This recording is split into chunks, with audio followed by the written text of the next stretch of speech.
ABP news, सर्वसामान्य जनतेचं खुलं व्यासपीठ। आज सकाळी 10 वाजण्याच्या सुमारास अकोले तालुक्यातील पिंपळदरी येथील वाघदरी परिसरात मोलमजुरी करणाऱ्या एका तरुणावर ब्राह्मणवाडा हद्दीमध्ये बिबट्याने जीवघेणा हल्ला केला। या हल्ल्यात युवक मारुती उमाजी मध्ये पिंपळदरी गंभीर जखमी झाला असून त्याला प्राथमिक उपचारासाठी ब्राह्मणवाडा येथील प्राथमिक आरोग्य केंद्रात दाखल करण्यात आले। त्यानंतर अधिक उपचारासाठी त्याला नाशिक जिल्हा रुग्णालयात हलवण्यात आले आहे। घटनेची माहिती मिळताच अकोले तालुक्याचे आमदार डॉक्टर किरणजी लहामटे यांनी तातडीने आरोग्य केंद्रात भेट देत परिस्थितीची पाहणी केली व नाशिक रुग्णालयाशी संपर्क साधून जखमी युवकाच्या उपचारासाठी आवश्यक सूचना दिल्या। घटनास्थळी पिंपळदरी येथील उपसरपंच लक्ष्मण दुधवडे हेही उपस्थित होते। त्यांनी सांगितले की बिबट्याच्या हालचालीबाबत ब्राह्मणवाडा वन विभागाला अनेक वेळा तक्रारी करूनही कुठलीही ठोस कारवाई झाली नाही। आजही सूचना दिल्यावर वन विभागाचे कोणतेही कर्मचारी घटनास्थळी पोहोचले नाहीत। गेल्या काही दिवसांपूर्वी एका शिक्षक महिलेलाही बिबट्याच्या हल्ल्याला सामोरे जावे लागले होते। सुदैवाने त्या हल्ल्यात त्यांना जीवितहानी झाली नाही, परंतु पुन्हा आज अशीच घटना घडल्यामुळे नागरिकांमध्ये भीतीचे वातावरण निर्माण झाले आहे। पिंपळदरी गावचे उपसरपंच लक्ष्मण मारुती दुधवडे आहेत आपल्याबरोबर, जे आज जवळजवळ 10च्या दरम्यान बरोबर एक घटना घडली। एक जो मध्ये आडनाव आहे बरोबर, त्यांच्यावर बिबट्याने हल्ला केला। तर त्या बाबतीत ते सरपंच काय माहिती देतात आपण पाहूया। कशी झाली ही घटना? सकाळी ना तो जाताना कामावर चालला होता, जात असताना त्याच्यावर बिबट्याने हल्ला केला। हल्ला हा ब्राह्मणवाड्याच्या हद्दीमध्ये झालेला आहे आणि ब्राह्मणवाड्याच्या हद्दीमध्ये झाल्यानंतर त्याला आपण इथं सरकारी दवाखान्यामध्ये ॲडमिट केलेलं आहे। पण जेणेकरून ब्राह्मणवाड्याच्या हद्दीमध्ये हल्ला झाला, तिथले कर्मचारी एकही पण इथं आज उपलब्ध नाही। मग हे कर्मचारी करतात काय नाही? तुम्ही त्यांना कल्पना दिली होती हल्ला झाला? कल्पना भेटली असेल, कारण पिंपळदरीचे जे वॉचमॅन आहे ते हजर झाले, मग ब्राह्मणवाड्याचे वॉचमॅन का हजर झाले ना आतापर्यंत? अधिकाऱ्यांचं दुर्लक्ष आहे, अधिकाऱ्यांचं दुर्लक्ष आहे याच्यावर, आणि त्यांनी याच्यावर चांगलं लक्ष देऊन काम करावं अशी मी त्यांना विनंती करतो।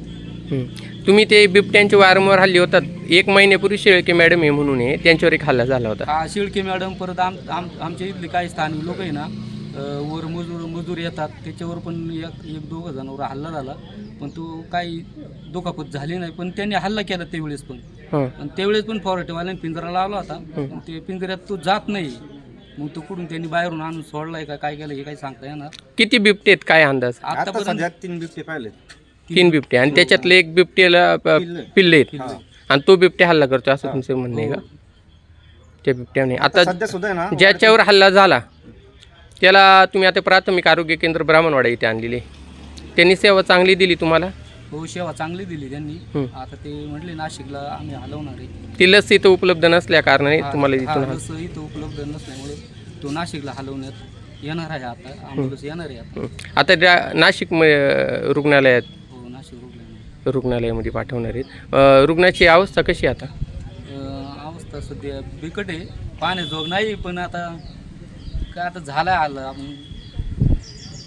नुकतीच आमदार साहेबांनी सुद्धा तात्काळ भेट आमदार साहेब पण आलते इथं, त्यांनी पण पाहणी केली।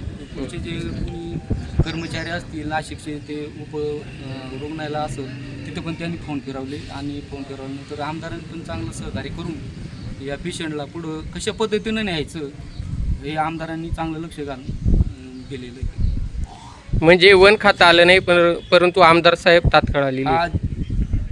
वन खातं म्हणजे जे पिंपळदरीचे कर्मचारी ते आले, ब्राह्मणवाडीचे कोणी आले नाही, पण आमदार 1 तासामध्ये ते इथं हजर झाले आणि पेशंटची चांगली विचारपूस करून त्यांनी चांगलं सहकार्य म्हणजे पुढचा मार्ग आमदार साहेबांनी दिला। चल, धन्यवाद। महाराष्ट्राचे सर्वमान्य दैनिक समर्थ गावकरी अहमदनगर, पुणे, नाशिक, जळगाव, धुळे, नंदुरबार, सोलापूर, कोल्हापूर, सांगली, सातारा, मुंबई, ठाणे, पालघर, रत्नागिरी, रायगड, सिंधुदुर्ग, नांदेड, उस्मानाबाद, बीड, औरंगाबाद, नागपूर, गडचिरोली, भंडारा, गोंदिया, अकोला, यवतमाळ, बुलढाणा येथून एकाच वेळी प्रसिद्ध होणारे एकमेव दैनिक, सर्वसामान्य जनतेचे खुले व्यासपीठ।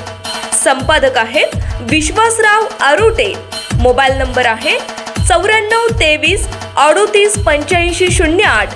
दुसरा मोबाईल नंबर 94 23 46 72 72। तिसरा मोबाईल नंबर 75 88 15 0001। वेबसाईट आहे sgavkari.com. मेल आयडी आहे akl gavkari@gmail.com.